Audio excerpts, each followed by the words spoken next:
Olá, estudante, bem-vindo à nossa segunda aula de leitura e produção textual. Nesta aula agora a gente vai ver um pouco de prática textual, né? Como é que a gente pratica a escrita do texto, basicamente isso. Então a gente tem que fazer o quê? A gente vai ter que diagnosticar o quê? Elementos linguísticos que estão no texto e elementos gramaticais ali que estão ali no texto. Como a gente utiliza desses textos das nossas comunicações. E a gente vai falar um pouco de gramática e produção textual. O que é basicamente isso? Bom, então a gente começa a pensar, às vezes umas coisas quando a gente vai escrever um texto e vamos pensar um pouco até como a gente pensava em tipos textuais, esses tipos textuais. Então, uma vez quando eu estudava, vou contar a minha história um pouco, porque isso faz parte de todo mundo, essa minha história deve ser a história de muitos de vocês aí que estão me assistindo, que foi o seguinte, quando eu comecei a aprender redação, a minha professora de redação dizia o seguinte para mim, olha André, você tem que, quando for fazer uma dissertação, você tem que fazer uma introdução. Nessa introdução, você vai ter que dizer do que você está falando, sobre o que você está falando, sobre como você está pensando em desenvolver aquilo e tudo mais, e criar ali uma espécie de passagem para um desenvolvimento. Então, esse desenvolvimento eu tenho que fazer o quê? Retomar aquilo que eu havia dito anteriormente, e desenvolver aquelas ideias. E aí você tem que desenvolver essas ideias, você tem que criar aqui algo que reafirme essas ideias, criar um contraponto que afirme ou que contraria aquilo que você vai dizer. E aí você, depois disso, estabelece uma conclusão.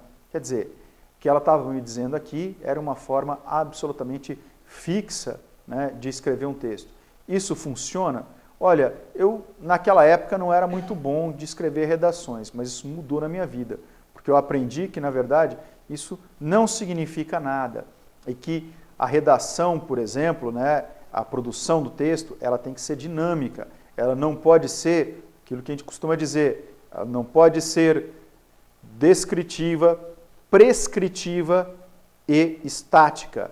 Então, um texto, ele não é estático, ele não é prescritivo. Estático significa, essa forma de redação nunca muda, sempre é a mesma. E prescritivo significa o quê? Que eu digo como é que você deve escrever. Esse tipo de coisa a gente já superou. A primeira coisa que a gente foi superar é de entender que existe uma maneira de a gente produzir um texto e que os elementos desse texto, eles vão fazer um diálogo não só interno ao texto, mas eles vão fazer um diálogo que é externo, social e que está dentro de uma dinâmica social e que responde a essa dinâmica social e que ele é contaminado por isso. Então, de que forma a gente vai pensar isso? A gente vai pensar numa escrita que é dinâmica em vez de estática. Nós vamos pensar em uma escrita que é criativa em vez de prescritiva. Então, em vez de eu dizer como é que você deve fazer, eu quero que você crie o seu texto. Então, é nesse aspecto que a gente tem que inserir essa nossa nova dinâmica de produção e leitura textual. Então, como é que eu vou fazer isso? O que significa isso? É muito legal a gente falar de dinâmica e tudo mais, e de criatividade. O que significa isso? A primeira coisa é de que eu tenho que pensar que os gêneros textuais, e não mais tipos textuais, nós vamos tirar essa ideia de tipos, vamos falar em gêneros textuais. Esses gêneros textuais, eles são relativamente estáveis. O que significa ser relativamente estáveis? É que eles são mais ou menos estáveis, porque se ele não tiver alguma coisa estável, eu não consigo reconhecê-lo. Eles são mais ou menos estáveis porque essa parte que é estável faz com que eu mais ou menos reconheça que tipo de texto ele é. Imagine você, por exemplo, olhando para uma coluna de jornal. Ela é relativamente estável. Ela pode pertencer ali à coluna de jornal, ela tem algumas características da coluna de jornal, mas ela é relativamente, significa que ela não é totalmente estável. E ela não é totalmente estável porque ela está, o quê? À mercê da nossa criatividade. Então nós podemos inserir coisas ali que nos ajude a comunicar e que ela não vai travar a minha escrita. Imagine você, por exemplo, que você precisa escrever um relatório. Então, uma das coisas O que eu poderia fazer é olhar no manual de relatório e olhar, olha, relatório tem isso, aquilo outro, XPTO e tudo mais, e eu vou produzir uma coisa exatamente naquele formato. O que acontece com o meu texto? Ele fica um texto chato, ele fica um texto travado e que eu não tenho abertura para contar coisas. Agora vamos pensar num relatório que ele seja relativamente estável. Eu uso algumas características ali do relatório, mas eu vou fazer o quê? Usar a criatividade. Então o que eu posso fazer, por exemplo? Posso contar uma história no meu relatório. Posso contar uma história no meu relatório? Claro que pode. Se isso for facilitar o entendimento daquela pessoa, se isso vai fazer com que aquela pessoa entenda melhor o relatório e consiga ir além disso e propor soluções, por que eu não deveria usar este recurso? Só porque é um recurso que não pertence ao tipo textual do relatório? Não, isso é uma coisa muito antiga. As novas práticas textuais, elas pedem o quê? Criatividade, maleabilidade do gênero. Então eu posso inserir coisas de um gênero no outro gênero. Isso chama-se intergenericidade. A intergenericidade é a minha capacidade de inserir outros elementos de outros gêneros em um único gênero. Isso é feito o tempo inteiro. A gente acaba fazendo isso na fala o tempo inteiro. Por exemplo, eu aqui agora dando aula para vocês, o que eu fiz? Eu contei uma história, eu dei um exemplo, eu fiz uma imitação, tudo isso para que a minha aula fosse mais dinâmica.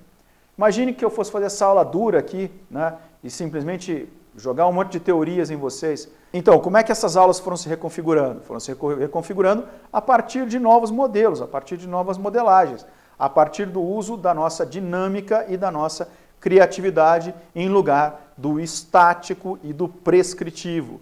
Porque o prescritivo ele vai te travar, ele não vai dar espaço para que você exerça a sua criatividade. Então, se você não exerce a sua criatividade, o que acontece? Você não produz conhecimento, o conhecimento fica estagnado, fica amarrado, né? Por exemplo, tem muita gente que diz que trabalho acadêmico não pode ser escrito em primeira pessoa. Muita gente diz isso para mim, mas eu, por exemplo, quando fiz a minha tese de doutorado, eu escrevi em primeira pessoa, né? E ninguém na banca falou nada. Porque, na verdade, era a minha tese, era eu que estava falando. Por que eu não deveria usar aquilo em primeira pessoa? Então, gente, comece a pensar que vocês podem ter liberdade de escrever, mas você pensa que o gênero é relativamente estável.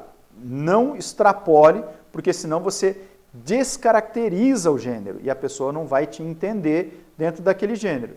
Então, usar a criatividade? Sim. Usar a dinâmica? Sim. Mas vamos entender o que a situação, né, o que o esquema social pede para que eu faça. Nem tão fixo e nem tão aberto. Bom, então a gente vai entender o que é texto, né? A gente falou um pouco sobre o que é texto. Texto é a nossa capacidade de se comunicar. É aquilo que a gente fala e é entendido. Então, por exemplo, o sujeito grita, socorro! Esse grito do sujeito é um texto. Por quê? Ele tem um sentido completo e espero que tenha sido entendido, né? Porque senão uma pessoa morreu, né? Dependendo da situação, né? Então, a gente espera que quando a gente grita socorro a gente seja entendido.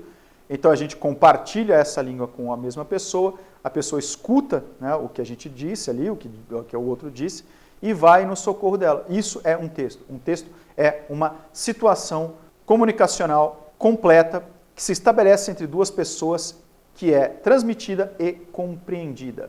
Então isso é um texto, né? E aí nós temos o quê?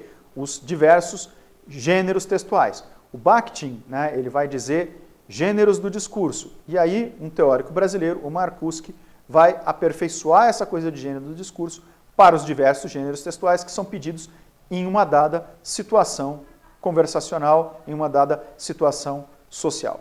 Então chegamos à nossa atividade. Vamos lá, vamos pensar em situações comunicacionais que a gente enfrenta no nosso dia a dia. Pense nas suas. Tá?